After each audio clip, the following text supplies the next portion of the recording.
Halo semua, bagaimana kabar kalian? Saya berharap kalian semua sehat dan selalu diberkati Tuhan. Bertemu lagi dengan saya Ibu Febria. Pada pertemuan kali ini kita masih dengan cara daring karena kita belum bisa tatap muka secara langsung. Pertemuan hari ini kita akan membahas mengenai tata bahasa dalam bahasa Indonesia.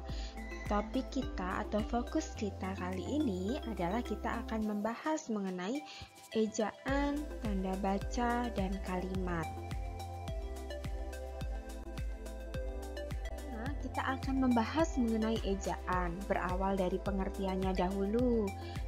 Mari kita lihat bersama-sama apa yang dimaksud dengan ejaan. Di sini, ejaan diartikan sebagai kaidah cara menggambarkan bunyi-bunyi. Bunyi-bunyi di sini maksudnya adalah kata, kalimat, dan yang lain sebagainya dalam bentuk tulisan, huruf-huruf, serta penggunaan dalam tanda baca.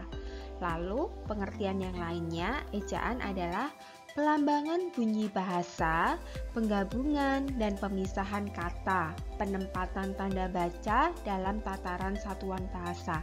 Jadi, bisa kita lihat di sini, ejaan diartikan sebagai bagaimana kita melafalkan sebuah kata atau dalam melafalkan sebuah kalimat. Setelah tadi kita melihat mengenai pengertian ejaan, berikutnya kita mau melihat cakupan bahasan ejaan. Fokus dari ejaan ini apa saja? Nah, ini ada 5 fokusan atau cakupan ejaan. Ini yang akan kita bahas pada hari ini. Langsung saja kita lihat yang pertama itu ada pemakaian huruf vokal dan konsonan, yang kedua penggunaan huruf kapital, yang ketiga penulisan kosakata dan bentukan kata, yang keempat ada penulisan unsur serapan dan kosakata asing, dan yang kelima penempatan dan pemakaian tanda baca. Nanti masing-masing dari fokusan ini akan kita lihat bagaimana penerapannya dalam kalimat. Nah, kita mulai dulu dari yang pertama, pemakaian huruf vokal dan konsonan. Mari kita perhatikan bersama, seperti yang kalian lihat di sini ada huruf abjad, susunan huruf dari huruf A hingga huruf Z. Ini ada tabel yang sudah mengkelompokkan huruf berdasarkan jenisnya. Di sini ada huruf kapital, ini semua adalah huruf kapital. Jika kalian lupa huruf kapital seperti apa, bisa dilihat dan dicermati karena di mata kuliah ini saya harap kalian semua tidak bingung dengan jenis-jenis huruf kapital, perbedaannya dengan huruf non-kapital. Nah, yang ini adalah huruf non-kapital, lalu pengucapannya. Nanti kita akan melihat bersama-sama mengenai penggunaan huruf kapital. Selanjutnya ada juga yang disebut huruf vokal. Tentunya kalian sudah tidak asing dengan sebutan ini. Ini sudah kalian pelajari dari sekolah dasar kan? Nah, kita ingat-ingat lagi mana saja dari susunan huruf ini yang termasuk huruf vokal. Mari kita sebutkan bersama-sama. Huruf vokal A, E, I, O, U. Jadi ada 5. A, E, I, O, U. Ya, ada 5. Lalu selain itu tadi selain yang kita sebutkan tadi, semuanya adalah huruf konsonan. Ada juga yang dinamakan huruf diftong. Nanti kita lihat huruf diftong itu mana saja. Dan gabungan huruf konsonan. Dalam bahasa Indonesia kita mengenal jenis-jenis huruf ini ada 5. Ya, selanjutnya mari kita lihat huruf diftong. Nah, sekarang kita mau melihat mana saja yang tergolong gabungan huruf konsonan dulu. Nah, ini adalah gabungan huruf konsonan dari Pedoman Umum Ejaan Bahasa Indonesia (PUEB). Kemarin kita sudah membahas mengenai perkembangan bahasa Indonesia. Saat ini kita sudah tidak menggunakan yang namanya ejaan yang disempurnakan, melainkan Pedoman Umum Ejaan Bahasa Indonesia. Gabungan huruf konsonan ini memang jenisnya ada sendiri, dan yang terdapat dalam PUEB sampai sekarang baru 1, 2, 3, 4, ada 4. KH, NG, NY, SY. Nah, penggunaan dalam kata misalnya ini ada kata khusus. Posisi KH-nya, huruf KH-nya ini ada di awal. Kalau di tengah-tengah itu contoh katanya akhir. Kalau di posisi akhir itu ada tarik. Nah, kalian bisa cek pengertian ini di mana? Bisa kalian lihat di KBBI ya. Pastikan lagi, saya harap kalian sudah tidak asing dengan yang namanya KBBI maupun PUEB. Nah, bagaimana cara aksesnya? Kalian tidak perlu beli yang cetak, itu semua sudah ada online, sudah ada daringnya. Jadi, jika kalian ada sarana untuk mengakses itu, tidak perlu pakai laptop, pakai handphone pun sudah bisa. Bahkan sekarang sudah ada aplikasi KBBI online, silahkan kalian semua bisa download itu. Ini KBBI online itu ibaratnya adalah kunci utama kita dalam kuliah bahasa Indonesia ini. Lalu sekarang kita mau bahas mengenai huruf diftong. Kalau tadi gabungan huruf konsonan itu gabungan dari konsonan, kalau huruf diftong itu sebenarnya gabungan dari huruf vokal. Nah, di sini ada AI, AU, EI, OI. Penggunaan katanya bisa kalian lihat di sini ada aileron, pelairung, pandai, dan lain sebagainya. Aileron itu apa sih? Silahkan dicek di KBBI. Jangan malas-malas untuk buka KBBI. Nah, tadi kan kita sudah bahas mengenai fokusan apa saja dalam ejaan. Nah, kita mau lihat dulu dari yang pertama, penggunaan huruf kapital. Masih ingat kan huruf kapital tadi seperti apa? Saya harap kalian tidak keliru membedakan huruf kapital dan huruf non-kapital, karena ini penting dalam penulisan kalimat. Harapannya melalui kuliah bahasa Indonesia ini, kalian dapat berbahasa Indonesia dengan baik dan benar, baik secara lisan maupun tulisan. Nah, dari tulisan itu yang dinilai adalah bagaimana kalian dalam menyusun kalimat, tidak hanya menyusun kalimat tapi menggunakan tanda baca serta huruf-hurufnya, apakah sesuai dengan PUEB atau tidak. Nah, kita lihat dulu penggunaan huruf kapital di sini. Yang pertama, di sini ada 6 poin, jangan khawatir nanti masih ada lagi. Kita lihat dulu penggunaan huruf kapital di awal kalimat. Jelas ya, setiap awal kalimat itu pasti diawali dengan huruf kapital. Yang ini, yang di bawah ini adalah contoh-contoh penggunaan hurufnya ya, ini contoh-contoh. Nah, saya rasa yang ini wajib, awal kalimat itu harus menggunakan huruf kapital. Lalu untuk petikan langsung, petikan itu apa sih maksudnya? Petikan itu tanda petik ya, tanda petik. Ini contohnya, Rena bertanya, makanan apa yang kamu sukai? Nah, makanan apa yang kamu sukai? Ini adalah contoh petikan langsung. Lalu unsur nama orang atau julukan. Unsur nama orang atau julukan itu harus menggunakan huruf kapital penulisannya. Contohnya, gadis cantik dan pemalu itu dijuluki Ratu Malu. Nah, ini merupakan unsur nama orang atau julukan ya. Lalu, nama jabatan dan pangkat yang diikuti nama orang. Nama jabatan atau pangkat yang diikuti nama orang, entah itu posisinya di tengah kalimat, di akhir kalimat, dia wajib menggunakan huruf kapital. Jabatan atau instansi, meskipun ini tidak diikuti nama orang, karena ini jabatan atau instansi, maka wajib menggunakan huruf kapital. Agama, kitab suci, Tuhan, penyebutan ini dalam kalimat agama, kitab suci, Tuhan, di awal katanya atau di awal kalimatnya itu wajib menggunakan huruf kapital ya. Penulisan kata-kata yang menunjukkan kalau di agama, kitab suci atau Tuhan, ini ada contohnya. Nah, silahkan kalian cermati dulu, pahami benar-benar, pastikan kalian ingat. Karena setelah perkuliahan ini tentunya kalian nanti ada latihannya. sehingga kalian bisa tahu seberapa besar pemahaman kalian setelah kalian mengikuti perkuliahan ini. Next, masih penggunaan huruf kapital. Nah, ini ada 6 poin lagi. Penggunaan huruf kapital yang pertama untuk gelar kehormatan, keturunan, keagamaan, profesi. Nah, kalian perhatikan ke-6-6-nya ini tidak disebutkan apakah dia ada di awal kalimat, di tengah kalimat, atau di akhir kalimat. Kata kunci utamanya adalah kalau dia gelar kehormatan, keturunan, keagamaan, profesi, entah posisinya di awal kalimat, di tengah kalimat, ataupun di akhir kalimat, wajib mengikuti aturan ini. Berarti dia harus menggunakan huruf kapital. Contohnya Raden Ajeng Kartini, Insinyur Soekarno, Nabi Musa, Dokter Anita yang mulia, dan lain sebagainya. Berikutnya, nama bangsa, suku bangsa, dan bahasa. Ini wajib menggunakan huruf kapital. Suku Dayak, bahasa Jawa, bangsa Indonesia.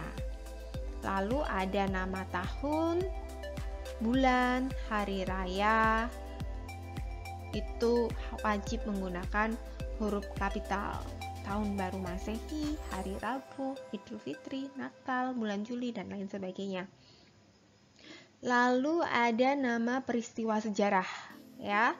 Ini contohnya juga bisa kalian baca. Unsur nama geografi. Unsur nama geografi itu biasanya sebutan wilayah. Contohnya Pulau Flores, Pulau Kalimantan, Pontianak, Indonesia. Semua unsur resmi kenegaraan kecuali kata tugas. Republik Indonesia, Komisi Pemberantasan Korupsi, Kitab Undang-Undang Hukum Pidana, dan lain sebagainya. Nah, bisa kalian cermati dulu, silahkan dilihat, dicermati, dibaca lagi, dan diingat. Karena nanti kembali lagi kalian harus menguasai penggunaan huruf kapital itu bagaimana.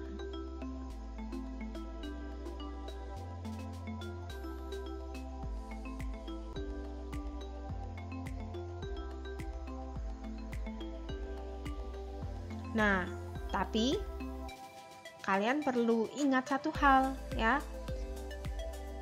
Penggunaan huruf kapital itu tidak digunakan, tidak dipakai dalam nama bangsa, suku bangsa, dan bahasa yang dipakai sebagai bentuk dasar dari kata turunan. Ya, penggunaan huruf kapital tidak digunakan jika dia merupakan huruf turunan, meskipun dia menyebutkan nama bangsa, suku bangsa, bahasa, dan lain sebagainya. Contohnya apa? Misalnya pengindonesiaan kata asing, ke-Inggris-Inggrisan. Inggris itu kan nama negara, tapi kalau dia turunan jadi ke-Inggris-Inggrisan atau yang punya makna, ke-Inggris-Inggrisan itu kan punya makna menyerupai Inggris, begitu kan. Ke-Jawa-Jawaan, nah itu Inggrisnya, Jawanya itu tidak menggunakan huruf kapital.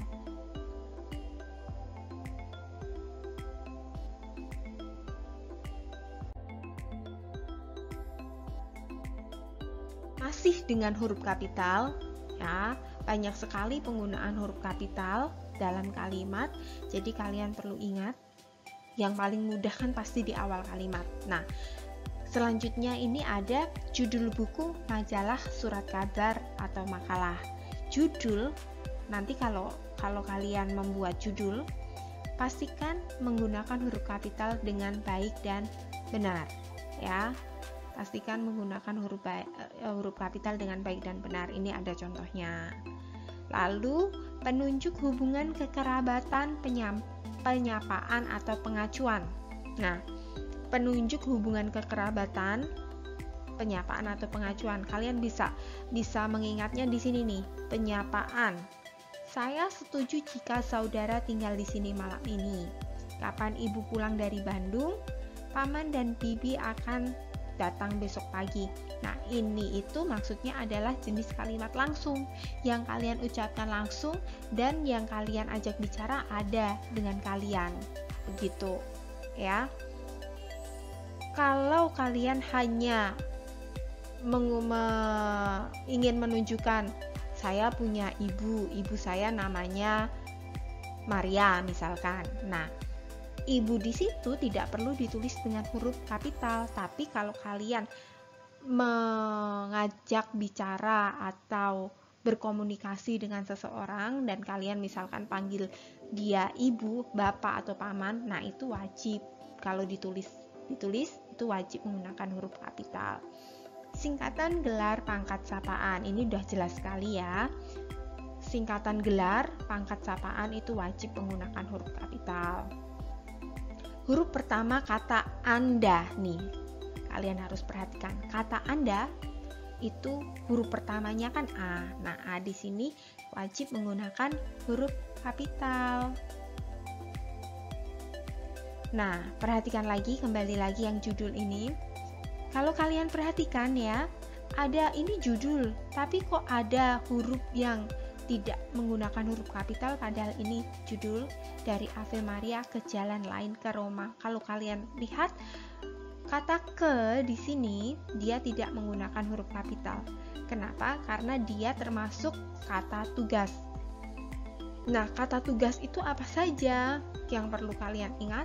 Kata tugas itu ada seperti ya, di, ke, dari, dan, yang, dan, untuk, yang tidak terletak pada posisi awal kalimat. Kalian harus perhatikan itu.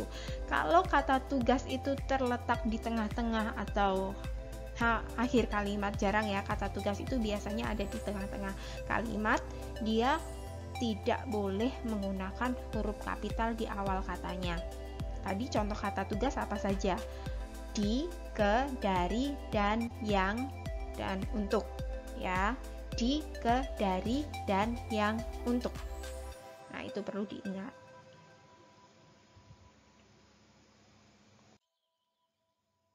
Setelah tadi kita membahas mengenai penggunaan huruf kapital, mari sekarang kita lihat bersama-sama penggunaan huruf miring. Nah, penggunaan huruf miring, kita lihat dulu 3 poin ini. Yang pertama, penggunaannya dalam judul buku, nama majalah, surat yang dikutip dalam tulisan, atau penggunaannya dalam daftar pustaka. Yang pertama kita lihat dulu penggunaan huruf kapital dalam judul yang dikutip dalam tulisan. Ini contohnya, yang pertama ada novel Bumi Manusia karya Pramudia Ananta sudah tersedia di toko buku. Nah, bisa kalian lihat yang dimiringkan, kata yang dimiringkan Bumi Manusia ini maksudnya adalah untuk menunjukkan judul. Jadi kata miring ini boleh digunakan jika kalian hendak menunjukkan judul yang dikutip dalam tulisan. Lalu penulisan dalam daftar pustaka. Nah, yang kedua ini adalah contoh penulisan daftar pustaka dengan jenis buku.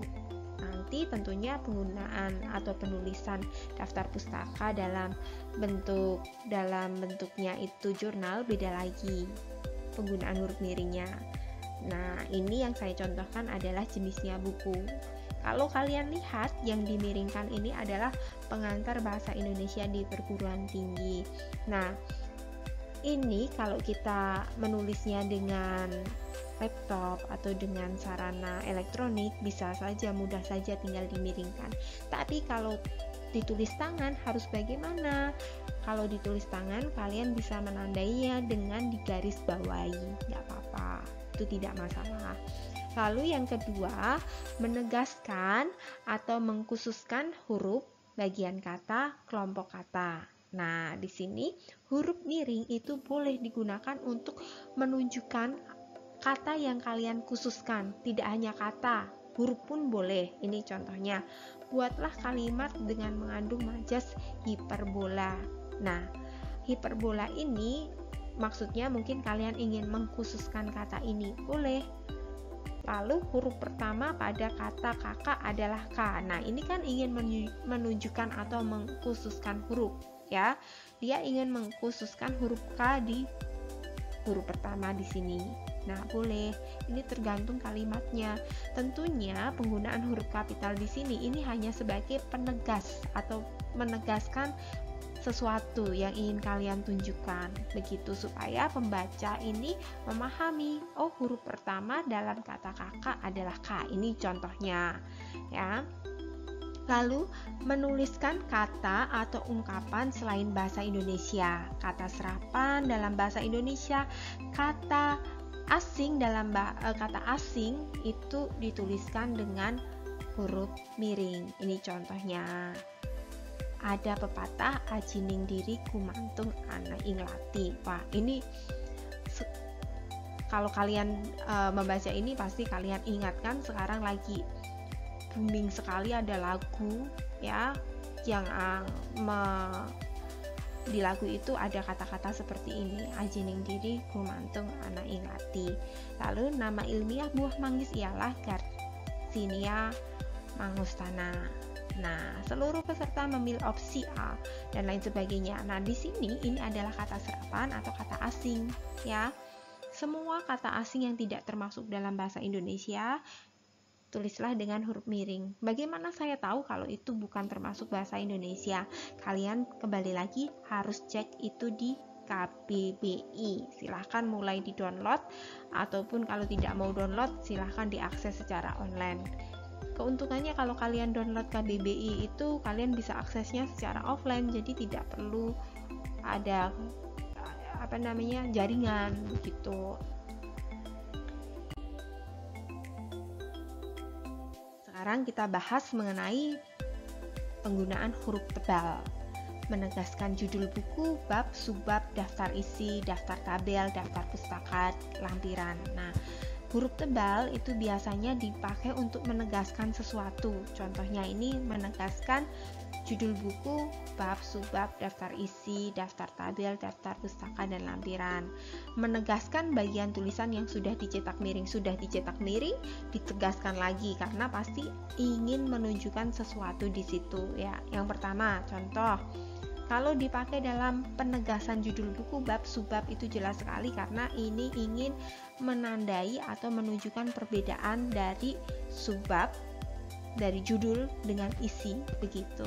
Nah, kalau yang di sini menegaskan bagian tulisan yang sudah dicetak miring, berarti itu tulisan sudah dicetak miring, unsur kata yang ada di situ, unsur huruf yang ada di situ ingin kalian tonjolkan. Contohnya ini, contohnya Ramadan. Ini sudah miring, DH-nya ditebalkan. Apa maksudnya? Nah, huruf DH seperti kata Ramadan tidak terdapat dalam ejaan bahasa Indonesia yang disempurnakan. Ini contohnya saja. Kata et dalam ungkapan ora et labora berarti dana. Ini sudah kata asing, lalu kalian ingin menonjolkan yang et, ingin mengkhususkan yang et, maka tandailah itu dengan ditebalkan atau di bold gitu. Selanjutnya kita bahas mengenai tanda titik. Nah, seperti mungkin kalian sebagian besar dari kalian sudah tahu di akhir kalimat pasti harus diakhiri tanda titik. Nah, padahal penggunaan tanda titik tidak hanya ditulis atau digunakan di akhir kalimat. Tanda titik itu kegunaannya dalam bahasa Indonesia, dalam struktur kalimat bahasa Indonesia beraneka ragam. Nah, di sini ada 5. Ya, yang pertama itu tadi digunakan di akhir kalimat, jelas ya kalau yang ini.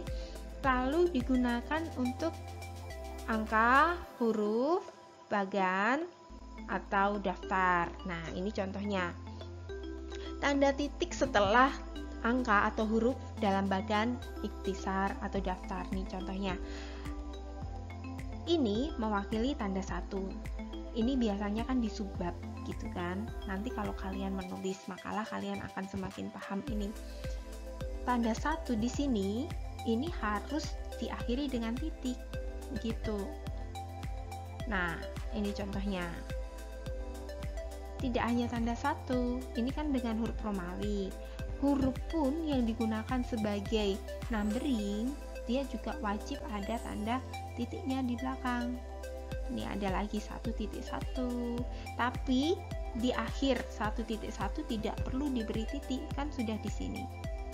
Lalu tanda titik berikutnya yang ketiga digunakan untuk angka jam, menit, dan detik. Angka jam, menit, dan detik. Ini fungsinya adalah memisahkan sehingga pembacaan waktu mudah digunakan. Ya, contohnya pukul 1.35.20. Kalau kalian tidak pakai tanda titik di sini, nanti orang akan bingung membacanya. Tapi kalau kalian berikan tanda titik di sini, orang paham, oh ini pukul 1:35:20 ya, atau penulisannya pukul 1:35:20. Nah ini, atau 1 jam, bisa juga diartikan gini, 1 jam 35 menit 20 detik gitu. Ini tergantung konteksnya lagi nanti. Lalu penggunaan tanda titik di daftar pustaka. Nah, kalau kalian lihat tadi daftar pustaka yang saya contohkan tadi, buku ya, penggunaan tanda titik dalam daftar pustaka itu digunakan sebagai pemisah ya. Yang pertama, Pusat Bahasa Departemen Pendidikan Nasional titik pemisah. Selanjutnya dalam aturan daftar pustaka itu kan ada nama atau penyusun, lalu tahun, judul, penerbit dan kota terbit dan penerbit. Nah, masing-masing bagian itu harus dipisahkan dengan tanda titik gitu. Lalu pemisah bilangan ribuan. Kita ingat dalam penulisan angka di bahasa Indonesia. Nah, kalian perlu perhatikan pemisah ribuan itu menggunakan tanda titik. Ini contohnya ribuan ya. Begitu juga dengan ratusan ribu, jutaan, itu juga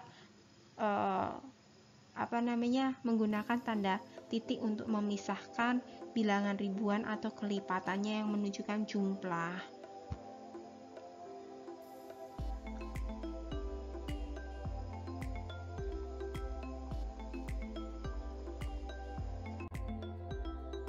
Nah, di sini ada catatan, kalian bisa lihat bersama-sama ya. Ini adalah pengecualian penggunaan tanda titik. Ya, yang pertama, tanda titik tidak dipakai pada angka atau huruf yang sudah bertanda kurung dalam suatu perincian. Ini maksudnya dalam numbering. Kalau dia sudah pakai tanda kurung seperti ini, 1 kurung, A kurung, B kurung, 2 dalam kurung, 3 dalam kurung ya, kalian bisa lihat itu tidak menggunakan tanda titik karena dalam aturannya jika sudah pakai tanda kurung tidak perlu diberi tanda titik ya. Ini contoh saja. Tanda titik tidak dipakai pada akhir penomoran digital yang lebih dari 1 angka. Tanda titik tidak dipakai di belakang angka atau angka terakhir dalam penomoran digital yang lebih dari 1 angka dalam judul tabel, bagan grafik atau gambar. Ini misalnya tabel 1 itu tidak perlu ada titiknya. Kecuali kalau dia 1.1 itu baru dititik ya. Kalau tidak dititik nanti orang bacanya ini 11. Lalu berikutnya, tanda titik tidak dipakai untuk memisahkan bilangan ribuan atau kelipatannya yang tidak menunjukkan jumlah. Nah, ini misalnya aja pada tahun ya. Kalau dia tidak menunjukkan jumlah, tidak perlu diberi tanda titik. Ini contohnya, dia lahir pada tahun 1956 di Bandung. Angka ini tidak menunjukkan jumlah meskipun dia ribuan, dan dia tidak menunjukkan tidak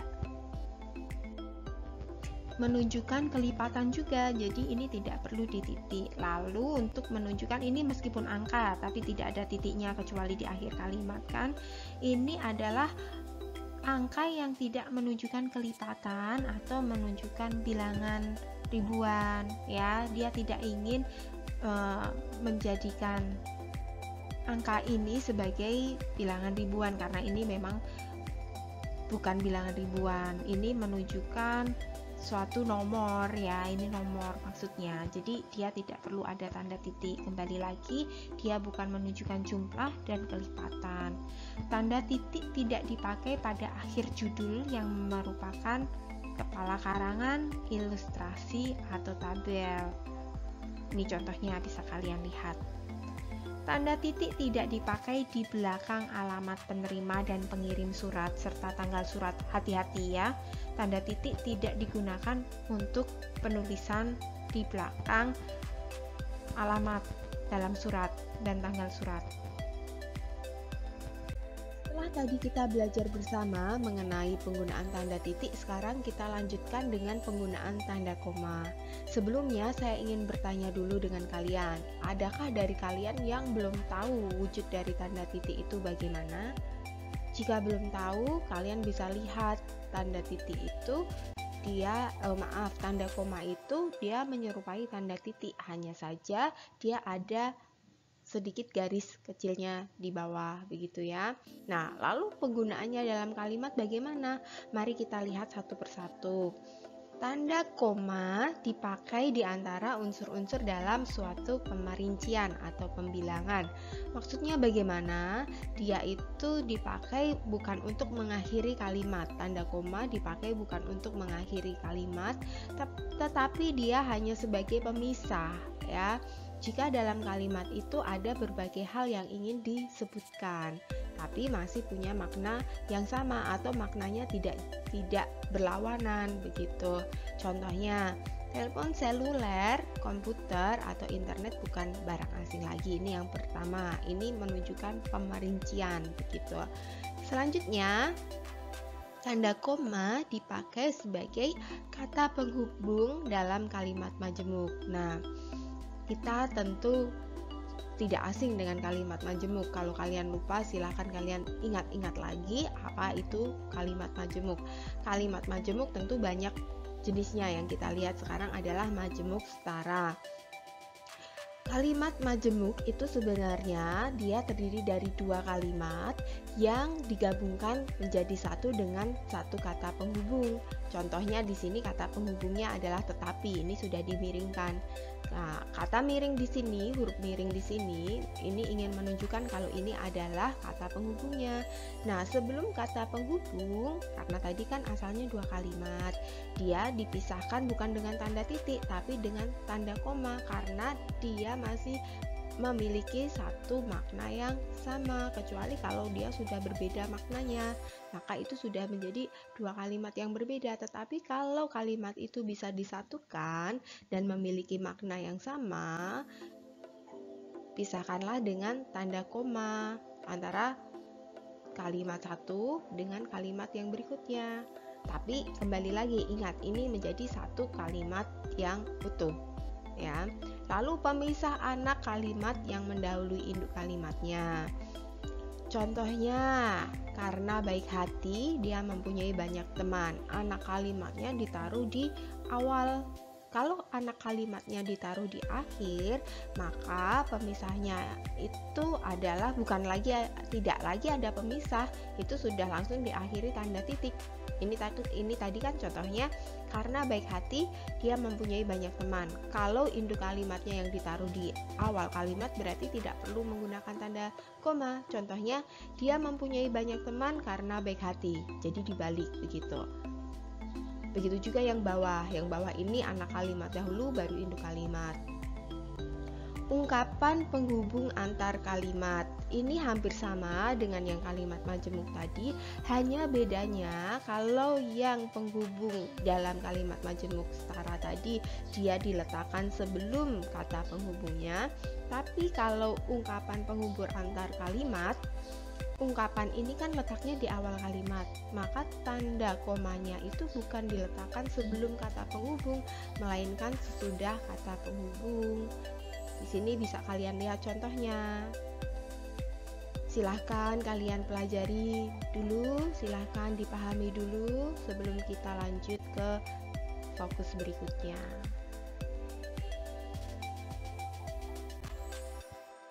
Selanjutnya, masih tanda koma. Digunakan sebelum dan atau sesudah kata seru. Ya, ini untuk menunjukkan ekspresi. Contohnya, wah, koma, bukan main.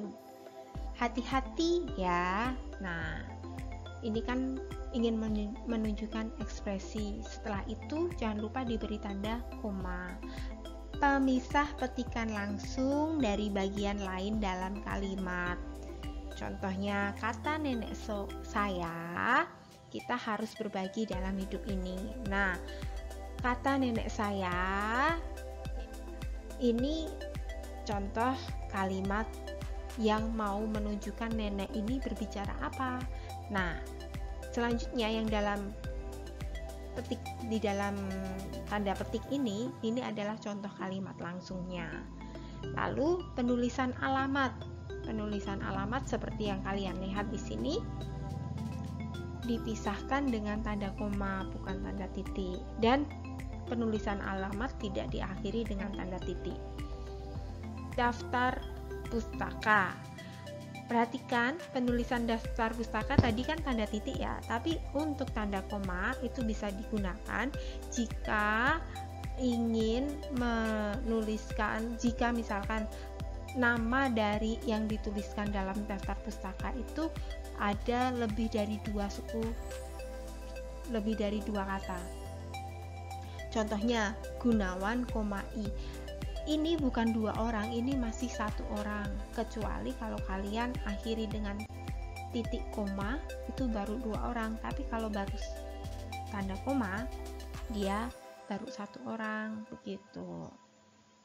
Nah, bisa dipelajari dulu, dilihat lagi.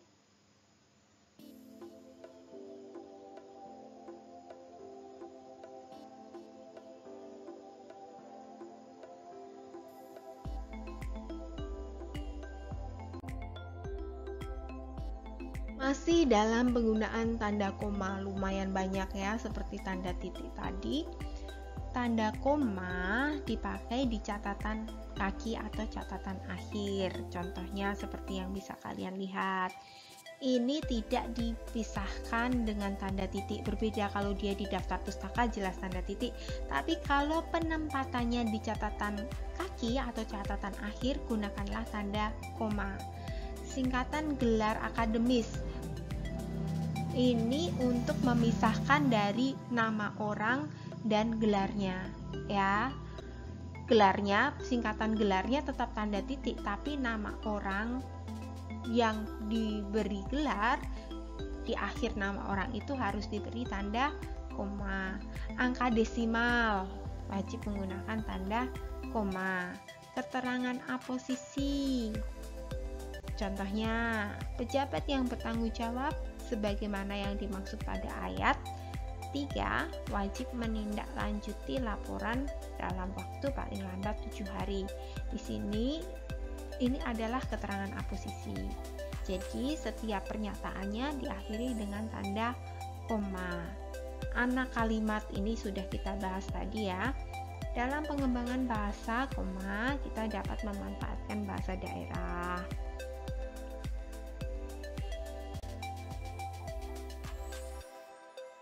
Sekarang kalau tadi tanda titik, kita mau lihat tanda titik koma. Tanda titik koma, titiknya di atas, komanya yang di bawah. Untuk apa saja? Mari kita lihat satu persatu. Tanda titik koma digunakan sebagai kata penghubung dalam kalimat majemuk. Contohnya, hari sudah malam, anak-anak masih membaca buku. Kalau dia tidak ada kata penghubungnya, berarti dia langsung diganti dengan tanda titik koma. Ini kan tidak ada kata penghubungnya.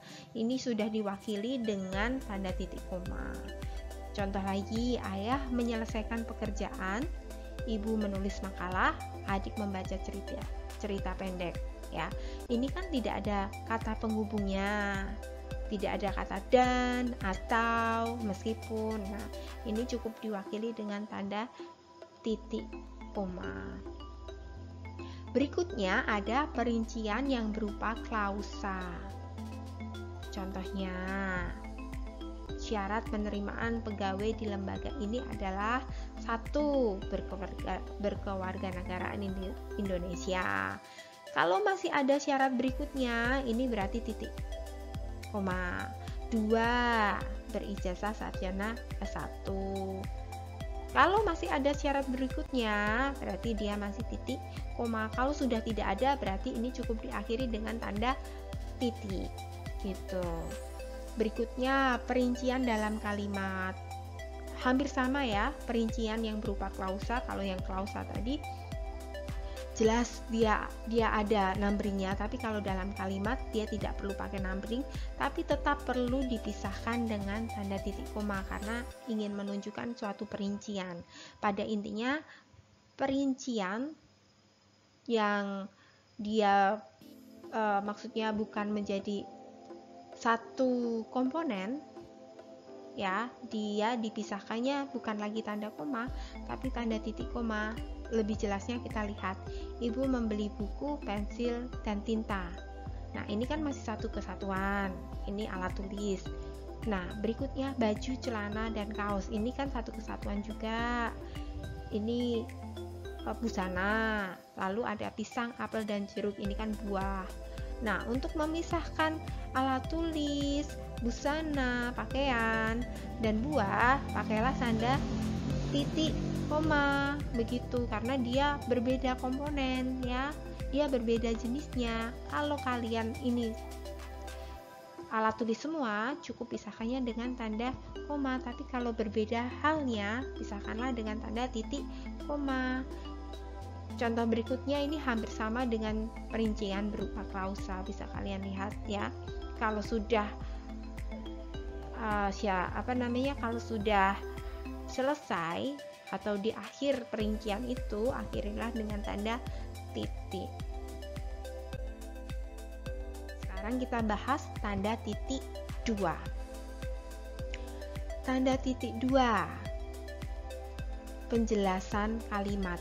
Nah, ini juga sepertinya seharusnya sudah sering kalian gunakan dan kalian seharusnya tidak asing dengan penggunaan tanda titik 2. Di sini yang saya ingin soroti hanya 5 hal ya. Penjelasan kalimat. Seperti yang kalian bisa lihat, mereka memerlukan perabotan rumah tangga. Titik 2 itu untuk menunjukkan apa saja sih yang dibutuhkan.